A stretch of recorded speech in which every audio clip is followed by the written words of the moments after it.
Alright. Ooh, looks like I need to delete some videos. I just saw a timer pop up with my video.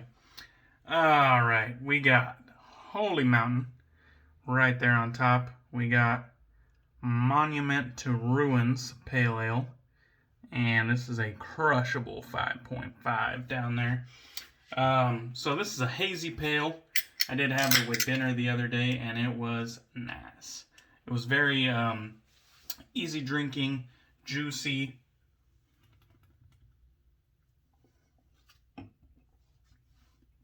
It's actually got quite a lot of body to it. It has a lot of fruit flavor, and it kind of just, yeah, I'm smacking my lips because it's like sweet and succulent, fruity. It has quite a lot of flavor packed into this crushable pale ale. This one that I would hand to somebody that says, I don't like beer. That shit's too hoppy for me. I'd rather drink water with a hop dropped in it, like Bud Light. I'd be like, bitch, shut up. Shut up and try this. Tell me you don't like that. Fuck out of here. Alright, moving on. We're doing Grooming Dept Chypre Peach. This is one that I've wanted to try for a while there. You can see this flawless label job that they did. No big deal. 4 ounces. This is in the Kairos formula. You can see where I kind of scrape some off the top so I could load it into my bowl. I always love how smooth their pours are. None of that bullshit about, oh, we do a shitty pour so that the textured surface can help load my brush. Fuck out of here with that. Anyhow, so we're going to be using that, Kairos. I do like Kairos. I think last time I used Kairos, I had a little bit of struggle getting like a voluminous lather that I know it can do. I think that was with the La Ventura scent. This time, however, I did not have struggles. It whipped right up. It did kind of give me like an oh shit moment. Lancaster bowl and the very beautiful Viking soaps and brushes right here, the beautiful brush by them. And this has that driftwood or whatever, olive wood that was stabilized. And then on top we have the Strike Gold Shave Executive Custom Hand-Tied Knot, which sits beautifully on top there. Really enjoy that knot. I'm going to go ahead and wet the face while I'm talking. Anyways, when I was making that lather, it kind of gave me that oh shit moment. Because I put like an almond size in there, which is what I always do, you know, typically. And then I put, you know, like a little bit more. I put an almond size, and then I put a little bit more. Because I was like, last time, if my memory serves me correctly, I had a bad experience, you know, like I had a thin lather, and I was just like, you know, what the fuck is that all about? Anyhow, I know Kairos can make a nice lather, because I've done it before. So I loaded a little bit heavier this time, because when in doubt, add more soap. You know what I mean? Like, it can't all just disappear. Well, when I started lathering it, I put it in my Lancaster bowl. I took my brush out of my brush scuttle, wrung out as much water as I possibly could, so that it was damp but not wet. And then I started swirling and swirling and swirling until my brush was pretty much loaded up with every bit of the soap. Mind you, this is a very soft soap. So I was actually looking at my bowl, and there was no soap left on the walls. It was all in the tips of my brush. I wasn't splaying very hard. And I'm looking at my bowl, and there is no soap left on the walls. And there is also no lather. Like, zero fucking lather. And I'm like, oh, fuck me, you know. I was like, here we go again. I just loaded up another thing of Kairos, and it's pretty much non-existent. You know what I mean? I'm like, fuck, you've got to be fucking kidding me. And so I added some water, and I dipped the tips of my brush basically in some water, and I just started whipping it vigorously. And I'm like, come on, man. And then I started seeing a little bit of lather pop up. I'm like, okay, all right. We're doing something right. So I dipped my tips again. This time I dipped them a little bit lighter. And more lather started to form and more lather started to form. And then I was just like, okay, we're good. You know, like I don't want to push this too far. And still, like what I'm getting right now is pretty thin. You know what I mean? It's very well hydrated, but it's not the dense beast of a lather that I had when I had my very first impression with Kairos. My very first impression with Kairos was actually a sample, and it was like early last year. And that shit on that first use was so impressive. I was like, this is gonna be, you know, like, it's higher than any soap that I've ever bought, like price-wise. And mind you, this one is $26. I think back then Kairos was like $30. So I was like, dude, this is higher than any soap I've ever bought, price-wise. But man, that was a fucking sexy lather. You know, it really made me like contemplate spending more. And I didn't, but it made me contemplate for a moment. And this here, it's just not the same. This is multiple tries now. It's not the same. It's not as thick. It's just not as thick. And I know, you know, people give you tips. Whenever you say their favorite product doesn't work, they try to give you tips. I know how to lather. Like, it's not fucking rocket science. Okay, guys, we're going to be using the Muhle, or however you say it, correct me. And this is the R107. R107. This came in my mail call video from the Razor company. And I'm sure they want me to use it for their content, but I'm using it for mine. So these right here, I got at my local RiteAid. And that's basically just like a drugstore, convenience store, whatever. And the blades themselves are pretty reminiscent of Persona blades, like Persona stainless. And that's exactly what I think they are. It just doesn't say that anywhere. So, I believe the RiteAid house brand is called Daylogic. And so these are the RiteAid Daylogic blades. I'm just going to load it up into the top cap here. Put that on. And then the bottom cap. It has a white handle with no texture for grip.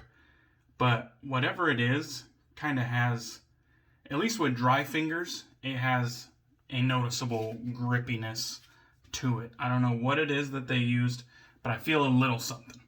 Anyhow, looks like the blade loaded up center, and we will get to it. It kind of has that scalloped close comb. And this one here, the R108, God damn it, I just looked at that. R107. The R107, I believe it's kind of like the R89 from Muhle, which is kind of like their best-selling, most highly rated and recommended razor. It's kind of like their equivalent of the Edwin Jagger DE89 or the Merkur 34C. It's kind of like their equivalent, their answer to that same market. And it's kind of like a staple in a lot of shavers' dens because it's smooth, user-friendly. It's not aggressive by any means. You know, it's highly recommended to new wet shavers. But a lot of experienced shavers probably hold on to these as not only nostalgia, but as just kind of a staple, a go-to razor, a workhorse, you know, that they could depend on. And the same could be said for Merkur 34C, and the same could be said for the DE89. It's funny because I've known about the R89 and the R41, the much more aggressive offering from Muhle. But I've known about them for a long time, and it's funny that like only recently both of them have came into my den via the razor company. The R49 I bought, and then this one was sent to me as part of like a welcome package for doing content for them. The welcome package I had, you know, given up on. I didn't think it was coming, as I mentioned in my mail call video. And it was really no hard feelings because the $20 gift card arrangement, whereas like I make a video of razor company content, they give me a $20 gift card. That arrangement is pretty generous, at least in my opinion. And so I was like, no problem. I could do a shave a day. Imagine if I did a shave a day for the razor company for a month. Like, I think they would have to cut you off at some point. Like, oh, easy, bro. Easy, you know?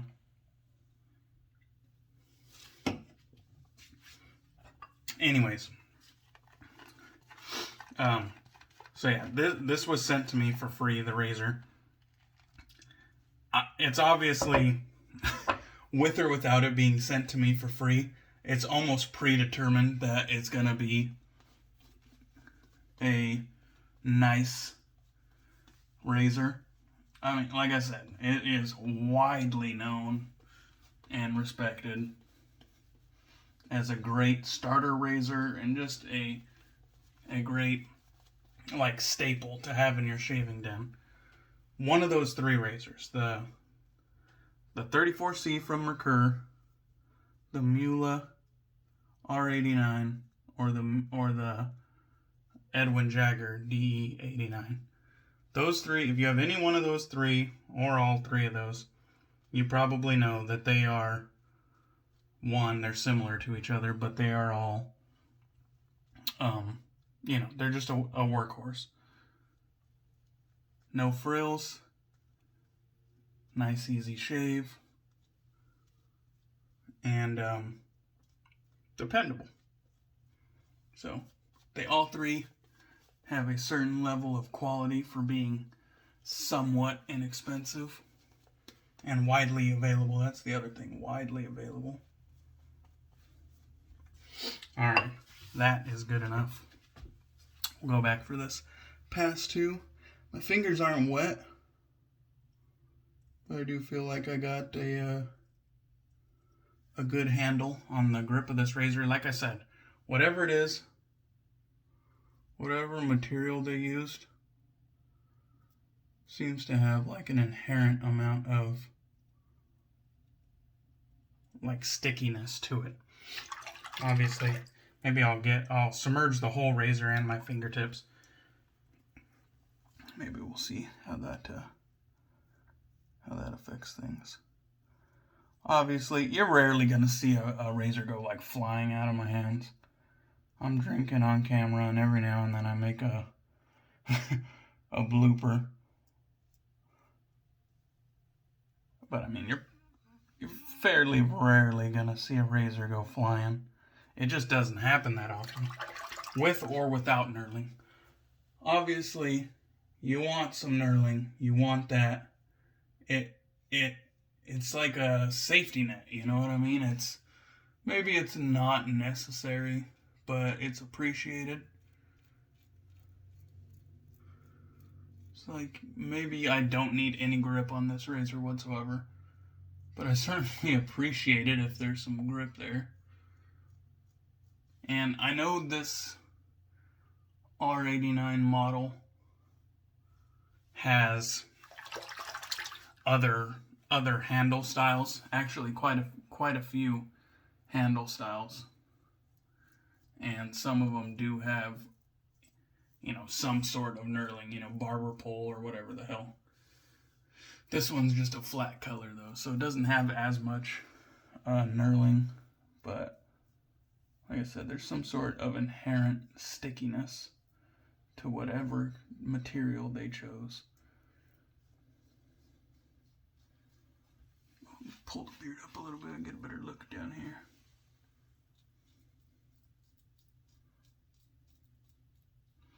The razor company also sent me some shaving creams from Muhle, and so I look forward to using those as well. But today, I've been wanting to try Chypre Peach for a long time now, and I guess I should switch gears here. I haven't talked too much about the scent. I've discussed this on my videos before. Chypre, or Chypre, is citrus top with labdanum mid and an oak moss base. That is a Chypre. So what we got here, might as well just show you. I got a little notepad. I do this with with a lot of my soaps, and I just put it off to the side here. But we got citruses, Milet. Milet is like English lavender. It also has lavender, rose, peach, osmanthus, which is like a plant, and the blossoms actually give off a like fruity, succulent, peach, apricot type deal scent. And then spices, amber, oak moss, leather, labdanum is like a green spicy resin, vetiver, and patchouli. So very nice. I talked about it a little bit in my mail call video, that this to me smells like it has some florals, and I actually mentioned white florals, which I guess I could be correct if the roses were white, but I think most likely I was wrong. It has florals. To me, they seem lighter, brighter. They don't really seem like dark and musky. They don't seem particularly spicy either. And then the peach isn't overly sweet either. It's just kind of like semi-sweet. You get that fruity character, but it's not overdone. And together, like between the florals and the peach, it's a great one. Really good for spring, I believe, and summer. It's uplifting. I really like this. I think on a good day, Chypre Peach would be a banger. Like if it was like a sunny day outside, the birds singing, Chypre Peach would be a banger. Alright. The soap performed absolutely flawless. Super, super slick. It just doesn't have that density that I remember. You know what I mean? It's a fucking bummer. How am I going to get the best lather that I've ever got with a soap base from a sample? And then I pay the big bucks to get full pucks. And I'm sure Mo always hops on sooner or later. And I really like Mo and what he's doing. But it's like, I know how to lather. It's unfortunate. I spend the big bucks to get the badass soaps, and then I can't even get the same quality of lather I got with a sample. I don't know what the fuck's going on. Anyways, new Lancaster towel to the den. This one is the royal purple, and it has the gold logoed patch. So that's pretty nice. Oh, nothing like a new Lancaster on the face right there. Oh, fuck yeah. So now I got the red, the black sheep, the red sheep, the black sheep, and the royal purple sheep. So, thrilled. I think my heart is content.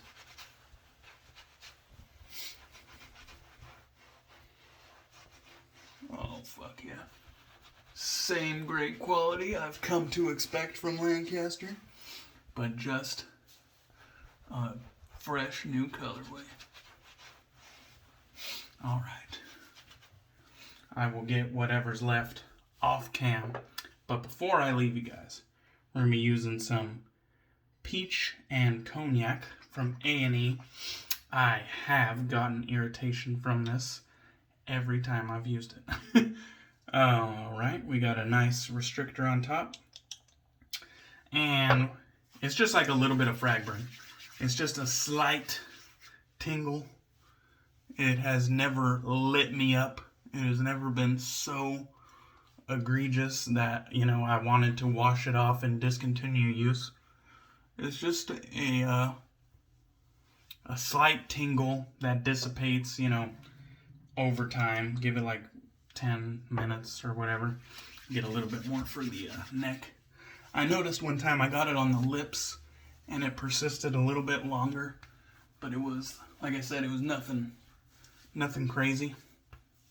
This is another beautiful peach scent. This is sweeter though. This is peach and cognac is definitely sweeter than Chypre peach.